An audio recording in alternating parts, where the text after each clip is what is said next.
Karimnagar parliament నియోజకవర్గంలో అన్ని పార్టీలకు ధీటుగా మనం ఉన్నాం. ఎందుకంటే గ్రామాలకు నిధులు ఇచ్చేది మనం, గ్రామాల అభివృద్ధి చేస్తున్నది మనం. దాంతోపాటు అనేక కమ్యూనిటీలకు కానీ గుళ్ళకు బళ్ళకు అనేక సంస్థలు కూడా మనం అన్ని రకాలుగా సాయం చేసే ప్రయత్నం చేసినాం. నిత్యం ప్రజలకు అందుబాటులో ఉంటున్నటువంటి పార్టీ భారతీయ జనతా పార్టీ.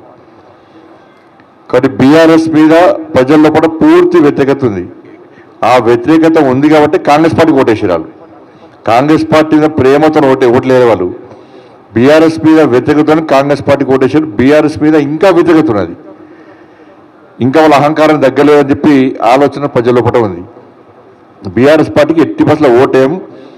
గతంలో ఉప సర్పంచులు జెడ్పీటీసీలు ఎంపీటీసీలు అందరూ అప్పులపాలై ఇలా గ్రామాలకు పైసలు లేకుండా కేంద్రం ఇచ్చే నిధులను పూర్తిగా దారి మళ్లించి గ్రామీణ వ్యవస్థను అస్తవ్యస్తం చేసినటువంటి పార్టీ బీఆర్ఎస్ పార్టీ. కేవలం ఎలక్షన్స్ అప్పుడు మాత్రమే వాళ్ళు గ్రామ పంచాయతీలు పట్టించుకుని తప్ప కనీసం ప్రజలు పట్టించుకునే పార్టీ బీఆర్ఎస్ పార్టీ.